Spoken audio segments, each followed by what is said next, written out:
On the night of February 1st, 1959, something happened inside that tent. Something so terrifying that 9 experienced hikers cut their way out from the inside. They ran barefoot into a blizzard, knowing it meant certain death. To this day, no one knows what they saw. This is the Dyatlov Pass incident, and it remains one of the most disturbing mysteries of the 20th century.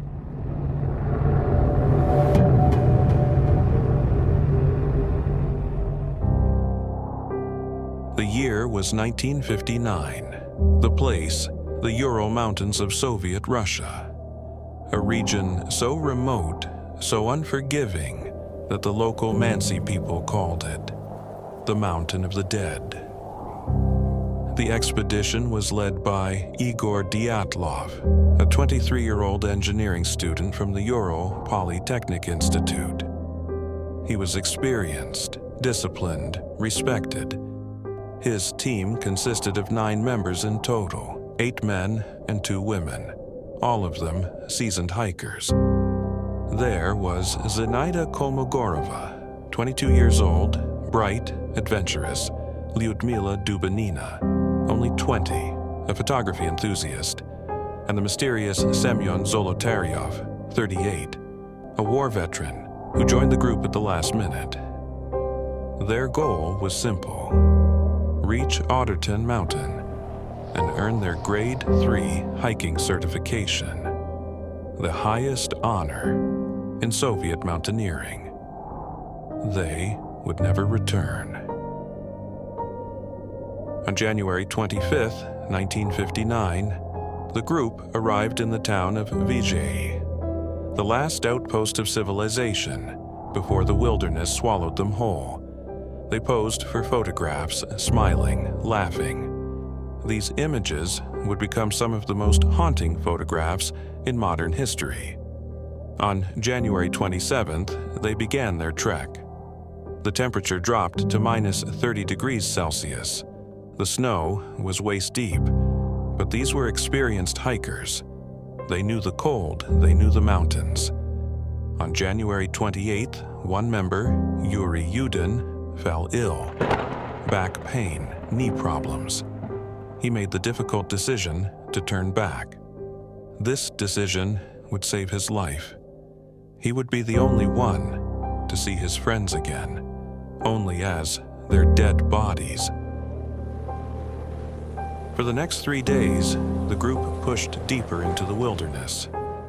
We know this because they kept detailed diaries and they took photographs. The final entries describe harsh winds, heavy snowfall, difficulty navigating. On February 1st, they reached the eastern slope of a mountain called Kholat Syakhl. In the Mansi language, the name means Dead Mountain.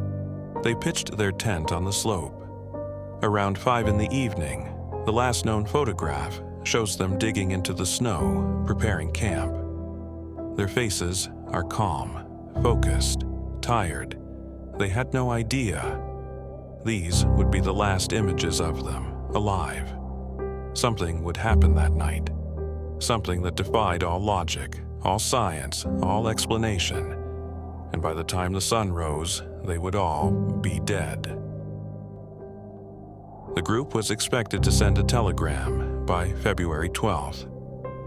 When that date passed and no message arrived, families grew worried, but the Soviet system was slow. It wasn't until February 20th that a search party was finally organized. Volunteers, students, military personnel, helicopters, planes, dog teams. On February 26th, after 6 days of searching, they found the tent. What they saw would haunt them for the rest of their lives. The tent was half buried in snow, still standing, but something was very, very wrong. The fabric had been cut. From the inside, boots, jackets, warm clothing, all of it, still inside, their food untouched, their flashlights still working.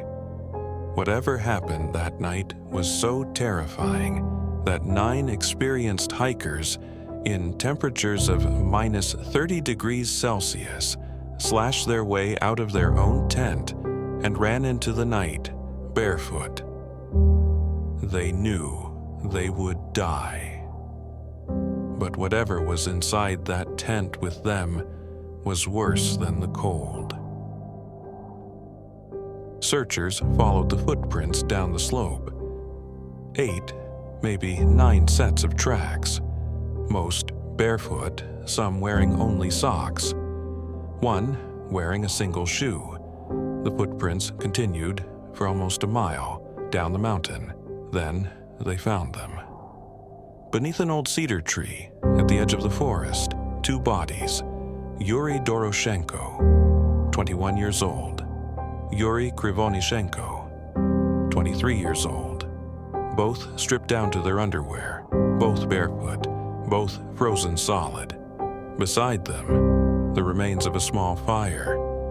Branches had been broken off the cedar tree as high as 15 feet up, as if someone had desperately climbed it, looking for something, or running from something. Over the next few days, 3 more bodies were discovered. Igor Dyatlov, the leader, Zenaida Kolmogorova, and Rustem Slobodin. All 3 appeared to have been trying to return to the tent. They were found at different points along the trail back up the mountain, as if they had realized whatever was at the cedar tree was no escape. They died fighting their way back through waist-deep snow in freezing temperatures, wearing almost nothing. The official cause of death for all 5 was hypothermia. Case closed. But there were still 4 hikers missing, and what searchers found 2 months later would change everything. In early May, when the snow finally began to melt, searchers found the last 4 bodies, buried under 12 feet of snow in a ravine, 75 meters from the cedar tree. What they found there cannot be explained.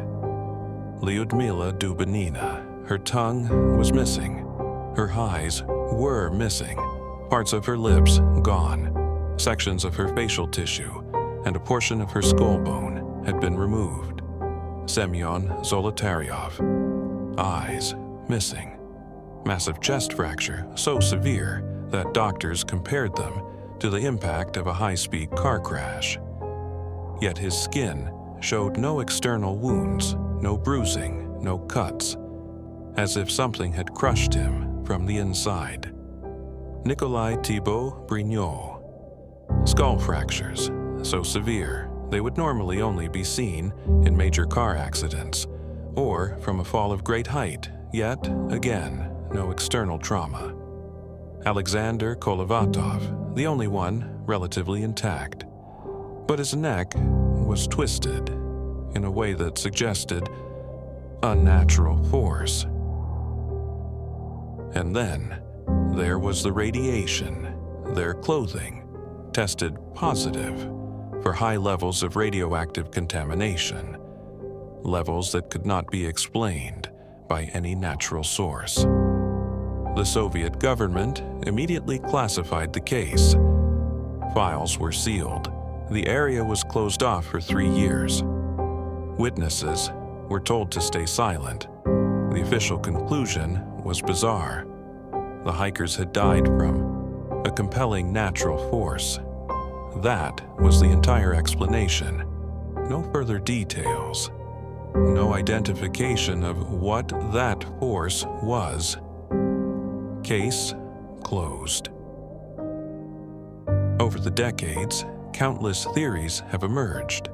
Some plausible, others bordering on the supernatural. Theory 1, an avalanche, but the slope wasn't steep enough. There were no signs of avalanche damage, and experienced hikers don't camp in avalanche-prone areas.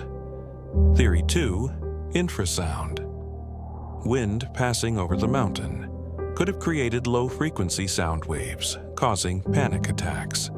But this doesn't explain the missing tongues, the crushed chests, the radiation. Theory 3. A Soviet military experiment. Secret weapons testing in the area, the radiation, the unusual injuries, the government cover-up. This theory has gained the most traction in recent years.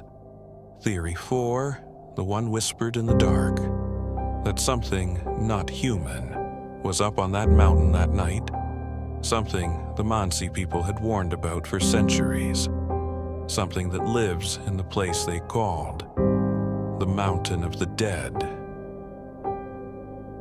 In 2019, the Russian government reopened the case. After 60 years, their official conclusion? An avalanche. But the families of the hikers reject this explanation. Independent researchers reject this explanation. The evidence rejects this explanation. The truth is, we may never know what happened on that mountain on the night of February 1st, 1959. We may never know what tore through that tent, what crushed their bones without breaking their skin, what took their eyes and their tongues, what contaminated their clothing with radiation. We only know what they left behind. 9 young lives frozen in the snow, their final moments a mystery. And somewhere, high in the Ural Mountains, on a slope called Dead Mountain, the answer still waits. This has been the Sanai Files. If you made it this far, thank you, subscribe, and stay curious, because some mysteries refuse to die.